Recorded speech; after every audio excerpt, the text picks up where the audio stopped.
chi-square test for independence of attribute. First attribute అంటే ఏంటంటే a quality, character or characteristic ascribed to something or someone. దాన్నే మనం attribute అంటాం. Attribute is nothing but సింపుల్గా చెప్పాలంటే ఒక క్వాలిటీ ఆర్ ఏ క్యారెక్టరిస్టిక్ అన్నట్టు చెప్పేసేవచ్చు అనమాట. Let us consider two attributes A and B. Two అట్రిబ్యూట్స్ని తీసుకున్నాను నేను. అట్రిబ్యూట్ అంటే క్వాలిటీ కావచ్చు, క్యారెక్టర్ కావచ్చు, క్యారెక్టరిస్టిక్ కావచ్చు. అది ఒక పర్సన్కి రిలేటెడ్ అయ్యింది అయి ఉండొచ్చు, ఒక థింగ్కి రిలేటెడ్ అయిన క్వాలిటీ కూడా అయి ఉండొచ్చు. Let attribute A is divided into R classes. మనం టూ అట్రిబ్యూట్స్ని తీసుకున్నాం. ఏ అనే అట్రిబ్యూట్ని తీసుకున్నాం, బి అనే అట్రిబ్యూట్ని తీసుకున్నాం. ఏ అనే అట్రిబ్యూట్ని ఆర్ క్లాసెస్కి అంటే ఆర్ గ్రూప్స్గా డివైడ్ చేస్తున్నాం. ఆ గ్రూప్స్ ఏంటి అంటే they are A1, A2 up to so on AR. A అనే అట్రిబ్యూట్ని కన్సిడర్ చేసుకున్నాం. దాని తర్వాత ఈ ఏ అనే అట్రిబ్యూట్ని మనం ఆర్ గ్రూప్స్గా డివైడ్ చేసినాం. ఫర్ ఎగ్జాంపుల్ మనం ఏరియా అనే ఒక అట్రిబ్యూట్ని తీసుకున్నాం అనుకోండి. ఏరియాని ఎట్లా డివైడ్ చేయొచ్చు? Rural, urban or otherwise cities, towns, villages etcetera etcetera ఇట్లా డివైడ్ చేసుకోవచ్చు. సిమిలర్లీ ఏ అనే అట్రిబ్యూట్ని తీసుకొని దాన్ని ఆర్ గ్రూప్స్ చేసినాం. A1, A2 up to so on AR. And B అనే అట్రిబ్యూట్ని కూడా మనము డివైడ్ చేసినాం. ఎన్ని క్లాసెస్గా? ఎస్ నెంబర్ ఆఫ్ క్లాసెస్గా. They are B1, B2 up to so on BS. For example ఇక్కడ కూడా ఇప్పుడు ఫినాన్షియల్ స్టేటస్ని మనం ఒక అట్రిబ్యూట్ అనుకున్నాం అనుకోండి. Financial status rich, middle class, poor ఇట్లా చాలా డివైడ్ చేసుకోవచ్చు. సిమిలర్లీ మనం ఏ అనే అట్రిబ్యూట్ని తీసుకున్నాం, బి అనే అట్రిబ్యూట్ని తీసుకున్నాం. ఏని ఆర్ క్లాసెస్గా డివైడ్ చేసినాం, బిని ఎస్ క్లాసెస్గా డివైడ్ చేసినాం. ఒకసారి టేబుల్ని చూడండి. ఫస్ట్ మనకు వర్టికల్గా అట్రిబ్యూట్ ఏ ఇండికేట్ చేస్తున్నాము, హారిజాంటల్గా బి అనే అట్రిబ్యూట్ని ఇండికేట్ చేస్తున్నాం. ఏ అనే అట్రిబ్యూట్ని మనము ఆర్ క్లాసెస్గా డివైడ్ చేసినాం. A1, A2 up to so on AR. B అనే అట్రిబ్యూట్ని ఎస్ క్లాసెస్గా డివైడ్ చేసినాం. B1, B2 up to so on BS.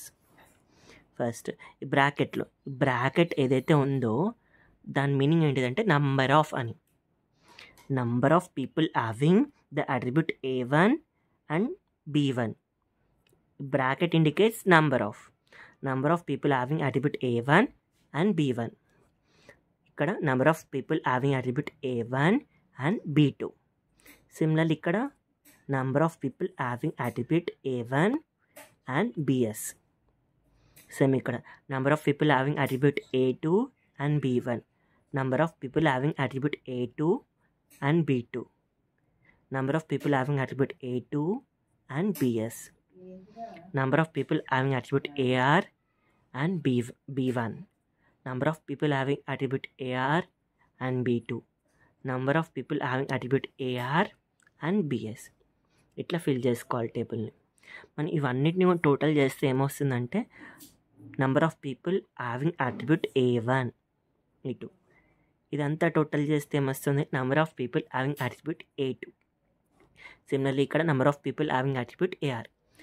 వర్టికల్గా total చేస్తే ఇవన్నీ టోటల్ చేస్తే number of people having attribute B1, number of people having attribute B2, similarly number of people having attribute BS. ఇది అన్నమాట table filling. ఇది ఇప్పుడు అంత క్లియర్గా అర్థం కాకపోవచ్చు, కానీ మనం సమ్ చేసేటప్పుడు చాలా క్లియర్గా అర్థమవుతుంది ఈ టేబుల్ ఫిల్లింగ్ అనేది.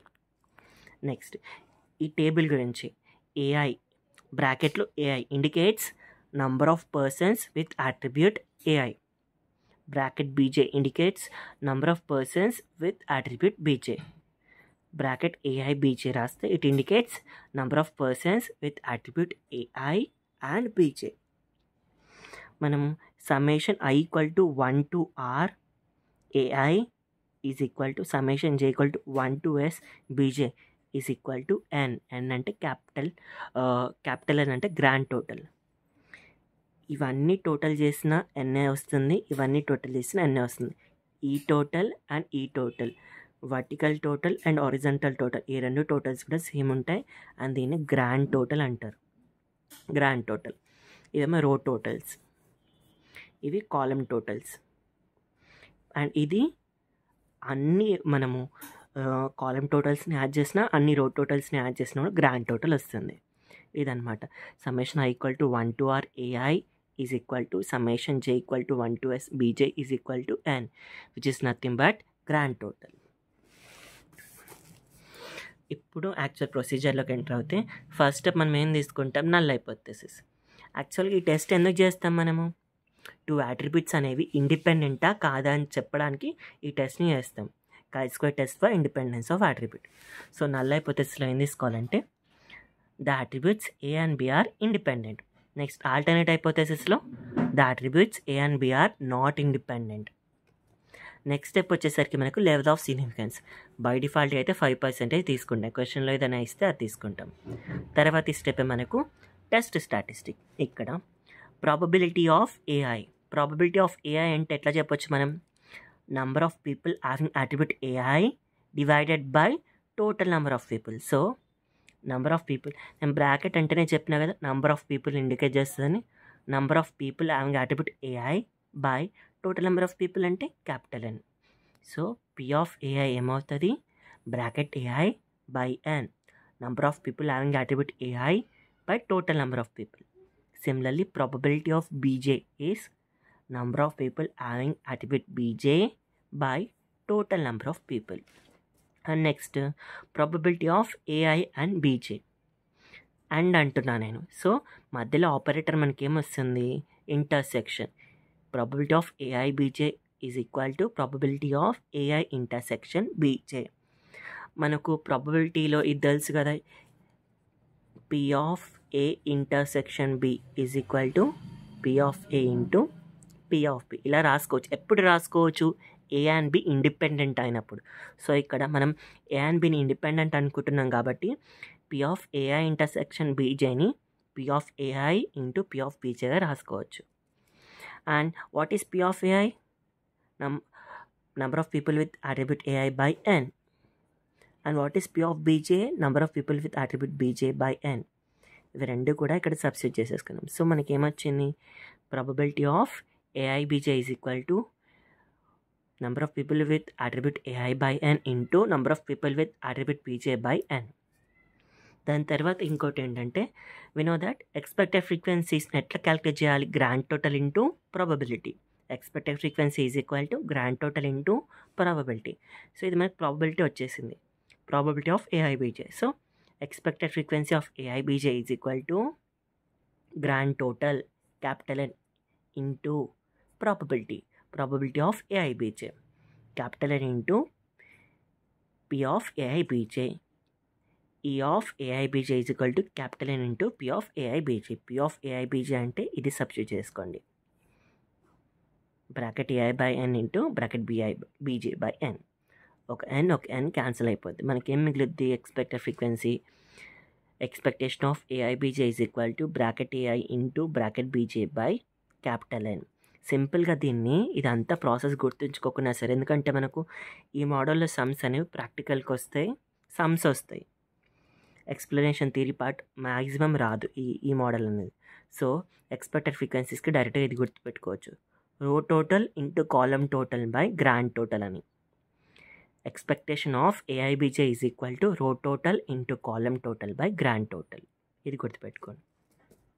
సో ఇప్పుడు ఏంటి, number of people with AIBJ, ఇది క్వశ్చన్లో ఇస్తాడు వాడు. దీన్ని ఓఐజే అంటే అబ్జర్వ్ వాల్యూస్గా అనుకుంటాం, అబ్జర్వ్ వాల్యూస్గా. మనం ఇంతకుముందు చేసిన దాంట్లో కూడా chi-square test for goodness of ఫిట్లో కూడా observe values and expected values ఉన్నాయి, observe frequencies, expected frequencies. Similarly ఇక్కడ కూడా జస్ట్ బ్రాకెట్ ఉండి ఏఐబీజే ఉంటే number of people with attribute AI and BJ దాని అబ్జర్వ్ ఫ్రీక్వెన్సీ అనుకోవాలి, ఓఐజే. అదే ఎక్స్పెక్టేషన్ ఆఫ్ ఏఐబీజే ఉంటే దీన్ని ఎక్స్పెక్టెడ్ ఫ్రీక్వెన్సీస్ అనుకోవాలి, ఈఐజే. ఓఐజే వాల్యూస్, ఈఐజే వాల్యూస్ తెలిసిన అనుకోండి, మనం ఏం చేస్తాం, OIJ value minus EIJ value whole square by EIJ. ఇట్లా మనం అన్ని వాల్యూస్ క్యాలిక్యులేట్ చేసి యాడ్ చేసేస్తాం. దట్ ఈజ్ అవర్ chi-square అనమాట. సో ఇది మనకి chi-square స్టాటిస్టిక్ యొక్క formula. chi-square is equal to summation of I equal to 1 to R, summation of J equal to 1 to S, OIJ minus EIJ whole square by EIJ follows chi-square distribution with R minus 1 into S minus 1 degrees of freedom. R minus 1 అంటే number of rose minus 1 into S minus 1 number of columns minus 1, R minus 1 into S minus 1. ఇది degrees of freedom. ఇది కొంచెం జాగ్రత్తగా చూడండి. Last step వచ్చేసరికి మనకి ఏముంటుంది, comparison and conclusion.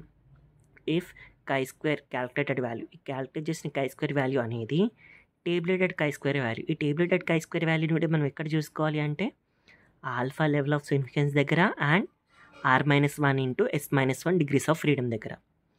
If calculated value is less than or equal to tabulated value, accept H0.